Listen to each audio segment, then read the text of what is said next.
Hello दोस्तों, आप सभी का स्वागत है हमारे यूट्यूब चैनल में। आज के वीडियो में हम प्रश्नावली 1.2 को सॉल्व करेंगे। प्रश्नावली के प्रश्न बनाने से पहले हम प्रश्नावली के कुछ बेसिक कॉन्सेप्ट के बारे में समझते हैं। प्रश्नावली 1.1 द्विघात बहुपद में द्विघात बहुपद से बना ग्राफ परवलयीय होता है। द्विघात बहुपद सब जो बना हुआ ग्राफ होता है वह कैसा होता है? परवलयीय होता है। यदि a का मान धनात्मक हो तो ग्राफ ऊपर की ओर खुला होगा। अगर a का जो मान होता है अगर धनात्मक में यानी प्लस में रहता है तो जो ग्राफ का मुंह होगा वो इस साइड पे खुला होगा, तो ऊपर की तरफ खुला रहता है, ऊपर की तरफ खुला होगा। यदि a का मान ऋणात्मक हो तो ग्राफ नीचे की ओर खुला रहेगा, यानी अगर a का मान अगर आपका माइनस में रहता है तो ग्राफ जो बनेगा उसका मुंह जो होगा वो नीचे की तरफ खुला रहेगा। मेन बात आपका इसमें करीब 4 नंबर है। इसी पर आपका प्रश्नावली 2.1 को हम सॉल्व करेंगे। प्रश्नावली 2.1 को हम सॉल्व करेंगे। चौथा पॉइंट कहता है कि द्विघात बहुपद से बने ग्राफ में परवलयीय रेखा x अक्ष पर जितने बिंदुओं पर प्रतिच्छेद करती है उतना ही उस ग्राफ का शून्यक होता है। अर्थात आपसे सवाल एक ग्राफ दे दिया रहता है और सवाल पूछता है, जैसे मान लेते हैं कि यह एक प्रश्न दिया, अब आपको बताना है कि इसमें शून्यकों की संख्या कितनी है। तो आपका जो इसका बेसिक बात है यानी बेसिक कॉन्सेप्ट कहता है कि द्विघात बहुपद से बने ग्राफ में परवलयीय रेखा x अक्ष पर जितने बिंदु पर प्रतिच्छेद करती है, यह परवलयीय रेखा हो गया। आपको देखना है x अक्ष पर, अगर x अक्ष पर 2 बिंदु पर काटती है तो शून्य की संख्या 2 होगी। अगर x अक्ष पर 3 बिंदु पर काटती है तो शून्य की संख्या कितनी होगी? 3 होगी। उस ग्राफ का शून्य होता है, प्रतिच्छेद कर रहा है। तो ध्यान देंगे इस प्रश्न में देखेंगे x अक्ष आपका यह ना है, यह आपका y अक्ष है और यह आपका x अक्ष हो गया। x अक्ष पर हमें देखना है, तो देखिए कितने बिंदु पर काट रहा है? 1 2, यानी यह 1 और यह 2। तो लिखेंगे इसकी शून्यकों की संख्या क्या हो जाएगी? तो शून्यकों की संख्या बराबर कितनी? तो 2 बिंदु पर काट रहा है, और बिंदु पर छेद कर रहा है 1 और 1। तो अगर 2 बिंदु पर छेद करेगा तो शून्य की संख्या कितनी होगी? 2। क्योंकि डिफिनेशन कहता है x अक्ष पर जितने बिंदु पर प्रतिच्छेद करती है उतना ही उस ग्राफ का शून्यक होता है। तो इस ग्राफ का शून्यक कितना हो गया? 2, क्योंकि यह 2 बिंदु पर छेद कर रहा है। इसी प्रकार इस प्रश्न को देखते हैं। इस प्रश्न में आपका जो काट रहा है वह काट रहा है 1 x अक्ष पर देखेंगे, या y अक्ष में नहीं देखेंगे, x अक्ष पर देखना है। 1 2 3 4। शून्यकों की संख्या कितनी हो जाएगी? शून्यकों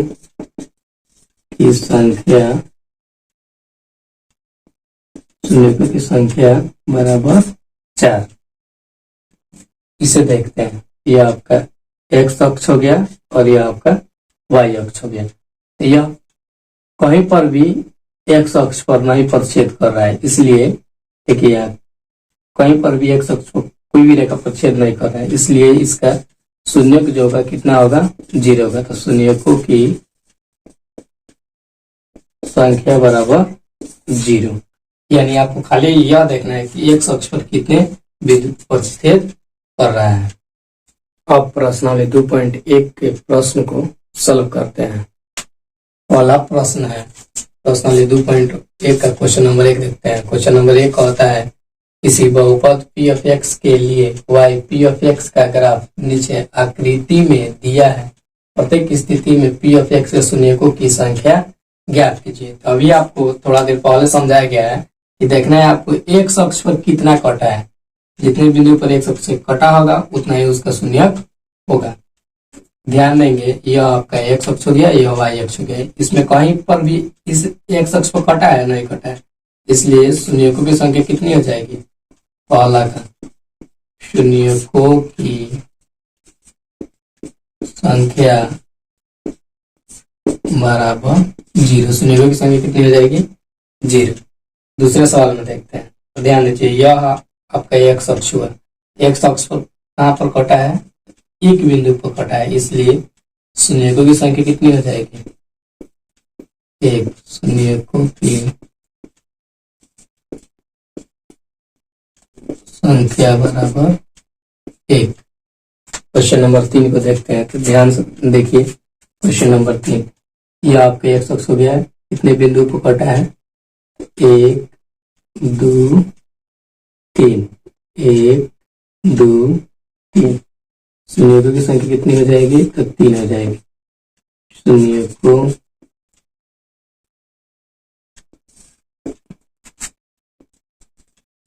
की संख्या बराबर 3। क्वेश्चन नंबर 4 देखते हैं। क्वेश्चन नंबर 4 में देखिए, कितनी जगह पर कटा है? एक अक्ष पर 1 है, जो यह आपका एक्स अक्ष हुआ और यह आपका वाई अक्ष हुआ। एक अक्ष पर जब कटा है वह 1 1 2, तो शून्यों की संख्या कितनी हो जाएगी? 2। शून्यों की संख्या कितनी हो जाएगी?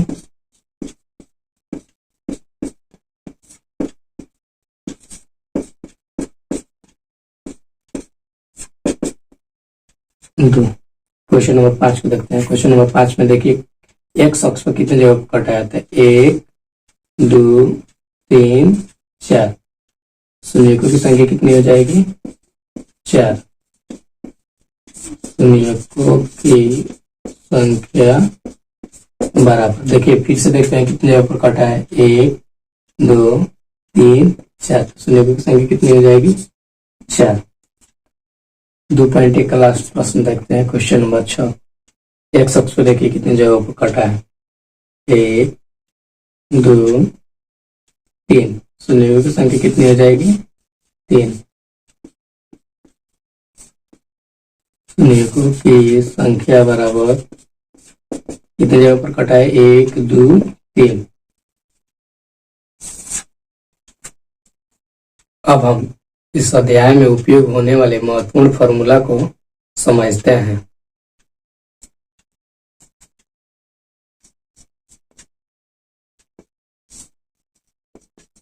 द्विघात बहुपद का व्यापक रूप आपका होता है ax² bx + c। द्विघात बहुपद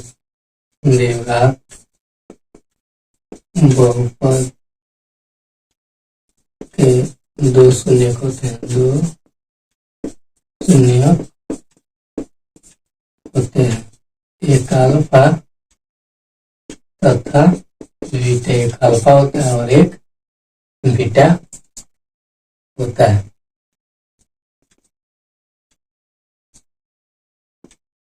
द्विघात बहुपद के फॉर्मूला होता है आपका शून्यकों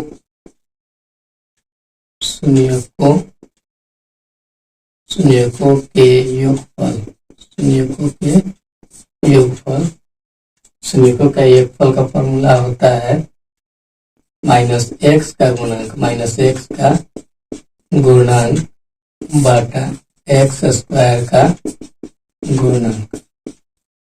फॉर्मूला होता है आपका शून्यकों के योगफल बराबर -x का गुणनक बटा x² का गुणनक। अगला फॉर्मूला होता है आपका, इसी बात को अगर हम इंग्लिश में लिखेंगे तो लिखते हैं अल्फा प्लस बीटा बराबर -b/a। शून्यकों के योगफल को अल्फा प्लस बीटा कहते हैं। दूसरा फॉर्मूला होता है शून्यकों के गुणनफल बराबर शून्यकों के गुणनफल बराबर फॉर्मूला होता है अचर पद बटा x² का गुणनक। फॉर्मूला होता है आपका अचर पद बटा x² का गुणनक। इस बात को अगर हम इंग्लिश में लिखेंगे तो लिखते हैं अल्फा इंटू बीटा बराबर c/a।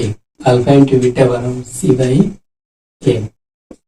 तीसरा फॉर्मूला होता है द्विघात बहुपद बराबर फॉर्मूला हो जाएगा आपका x square minus alpha plus beta into x plus alpha into beta equal to 0। द्विघात बहुपद बराबर एक्स स्क्वायर माइनस शून्यकों के योगफल इंटू एक्स प्लस शून्यकों के गुणनफल इक्वल टू 0। अर्थात द्विघात बहुपद बराबर x square minus alpha plus beta into x plus alpha into beta equal to 0 होता है। इस चैप्टर का 3 महत्वपूर्ण फॉर्मूला है।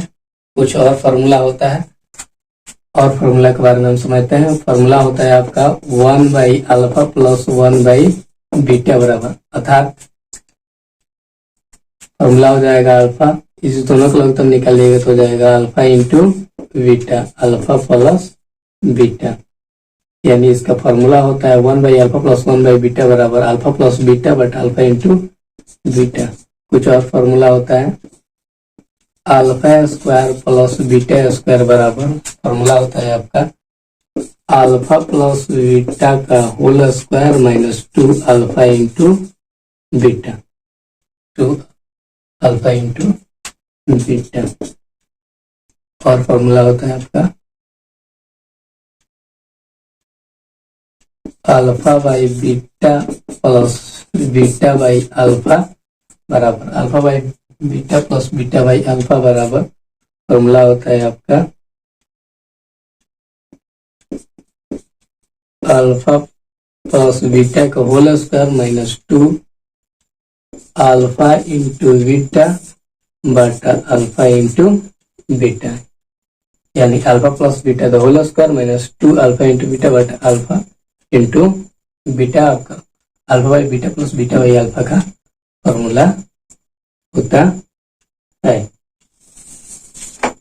इसी तीन फॉर्मूला को और हम शॉर्ट में लिखने का प्रयास करेंगे। जैसे होता है आपका 1 by alpha plus 1 by beta बराबर, हम लोग फॉर्मूला लिखते हैं अल्फा प्लस बीटा बटा अल्फा इंटू बीटा, इसका फॉर्मूला होता है। आगे जब हम बढ़ाएंगे तो ध्यान दीजिए अल्फा प्लस बीटा का मान कितना होता है, तो अल्फा प्लस बीटा का मान होता है माइनस बी बाई ए। यहाँ पर हम लिख सकते हैं माइनस बी बाई ए बाटा अल्फा इंटू बीटा का मान कितना होता है, तो अल्फा इंटू बीटा का मान होता है सी बाई ए। यहाँ पर हम लिख सकते हैं सी बाई ए से ए कट गया तो आपका बच जाएगा माइनस बी बाई ए। अर्थात एक फॉर्मूला निकला कि 1 by alpha plus 1 by beta, 1 by alpha plus 1 by beta बराबर माइनस बी बाई ए। यह हमारा एक महत्वपूर्ण फॉर्मूला हो गया। आप 1 by alpha plus 1 by beta का फॉर्मूला अल्फा प्लस बीटा बटा अल्फा इंटू बीटा न लगाकर आप लगा सकते हैं 1 by alpha plus 1 by beta बराबर माइनस बी बाई ए। और इस दो फॉर्मूला को हम लोग शॉर्ट में लिखने का प्रयास करेंगे। तो चलिए लिखते हैं। इस फॉर्मूला को शॉर्ट में लिखने का प्रयास करते हैं।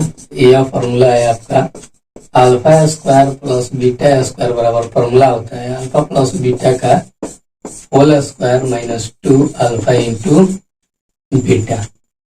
ध्यान देते हैं अल्फा प्लस बीटा, तो अल्फा प्लस बीटा बराबर फॉर्मूला का होता है, तो अल्फा प्लस बीटा बराबर आपका फॉर्मूला होता है अल्फा प्लस बीटा बराबर माइनस बी बाई ए। अभी इधर लिखा गया था तो होता है फॉर्मूला आपका माइनस बी बाई ए। तो यह हो जाएगा आपका माइनस बी बाई ए का होल स्क्वायर माइनस 2 उन्हें अल्फा इंटू बीटा का फॉर्मूला होता है आपका सी बाई ए। तो यहाँ पर लिख सकते हैं सी बाई ए। आगे इसका स्क्वायर कीजिएगा तो हो जाएगा बी स्क्वायर बटा ए स्क्वायर, बी स्क्वायर बटा ए स्क्वायर माइनस 2 बटा ए स्क्वायर और ए का लघुत्तम निकालेंगे तो हो जाएगा ए स्क्वायर में स्क्वायर ए, तो ये हो जाएगा आपका बी स्क्वायर माइनस ए में जब ए स्क्वायर से भाग दीजिएगा तो ए आएगा और इसमें ए से गुना कीजिएगा तो ये हो जाएगा 2ac। अर्थात आप फॉर्मूला लिख सकते हैं कि 1 alpha square plus beta square बराबर बी स्क्वायर माइनस 2ac बटा ए स्क्वायर। आपको बताया जाएगा इस फॉर्मूला का प्रयोग कहाँ करना है। आप इस फॉर्मूला की जगह पर इस फॉर्मूला का भी उपयोग कर सकते हैं। इस फॉर्मूला से जनरल सवाल बनाया जाता है, जनरल सभी लोग बनाते हैं इस फॉर्मूला से। यह आपका नया फॉर्मूला बनाया गया है। और लास्ट में इसका फॉर्मूला देखते हैं हम लोग, alpha by beta plus beta by alpha बराबर, फॉर्मूला होता है आपका अल्फा प्लस बीटा का whole square minus 2 alpha into beta बटा अल्फा इंटू बीटा। ध्यान देंगे, अल्फा प्लस बीटा की जगह पर फॉर्मूला होता है minus B by A, minus B by A के square minus 2 into alpha into beta की जगह पर होता है सी बाई ए बटा अल्फा इंटू बीटा की जगह पर हो जाएगा आपका सी बाई ए। आगे जब सवाल को पढ़ाइएगा तो ये हो जाएगा आपका बी स्क्वायर बटा ए स्क्वायर माइनस 2c बटा ए बटा सी बटा ए। आगे जब इस फॉर्मूला को बढ़ाएंगे तो ए स्क्वायर और एक लघुत्तम हो जाएगा आपका ए स्क्वायर से स्क्वायर भाग दिया जाएगा तो एक आएगा, बी स्क्वायर में एक से गुना कीजिएगा तो बी स्क्वायर होगा, ए से भाग दीजिएगा ए स्क्वायर में तो ए आएगा, 2c में गुना कीजिएगा तो ये हो जाएगा 2ac, नीचे बचा आपका सी बाई ए। इस फॉर्मूला पढ़ाते हैं तो बी स्क्वायर माइनस 2ac बाटा हो गया आपका ए स्क्वायर गुने ए बाटा सी हो गया। ध्यान दीजिए यहाँ पर 2 गो ए है और यहाँ पे एगो ए कटाइएगा तो एगो ए का हो जाएगा cut, B square minus 2ac बाटा ए स्क्वायर बाटा ये हो जाएगा C by A. B square minus 2ac बाटा ए स्क्वायर कैसे होगा, ए स्क्वायर और ए का लघुत्तम निकालेंगे तो ए स्क्वायर होगा और ए स्क्वायर से भाग दीजिएगा तो एक आएगा, इसमें एक से गुना कीजिएगा तो बी स्क्वायर, ए में ए स्क्वायर से भाग दीजिएगा तो ए आएगा और 2c में ए से गुना कीजिएगा तो 2ac और बाटा आपका सी बाई ए हुआ। जब ये पलटेगा तो ये हो जाएगा बी स्क्वायर माइनस 2ac बाटा ए स्क्वायर, अंक पलटेगा तो ऊपर हो जाएगा ए नीचे हो जाएगा सी। यहाँ पर डबल ए है, यहाँ पर सिंगल ए कटाइएगा तो यहाँ पर एगो ये बचेगा और आपका फाइनली जो फॉर्मूला बनेगा वह हो जाएगा आपका बी स्क्वायर माइनस 2ac बाटा ए में सी से गुना कीजिएगा तो क्या हो जाएगा ए सी। यह आपका फाइनली जो है फॉर्मूला बनेगा। अर्थात हम लिख सकते हैं अल्फा बाई बीटा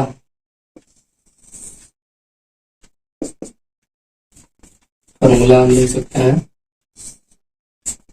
यहाँ पर लिखते हैं alpha by beta plus beta by alpha बराबर बी स्क्वायर माइनस 2ac बटा ac। तो आपको शॉर्ट में 3 फॉर्मूला बताया गया। पहला यह 1 by alpha plus 1 by beta बराबर माइनस बी बाई ए। दूसरा बताया गया आपका alpha square plus beta square बराबर बी स्क्वायर माइनस 2ac बटा ए स्क्वायर। और तीसरा फॉर्मूला बताया गया आपका alpha by beta plus beta by alpha बराबर बी स्क्वायर माइनस 2ac बटा ac। आप इस फॉर्मूला को खूब अच्छे तरीका से याद कर लीजिएगा। मिलते हैं फिर नेक्स्ट वीडियो में।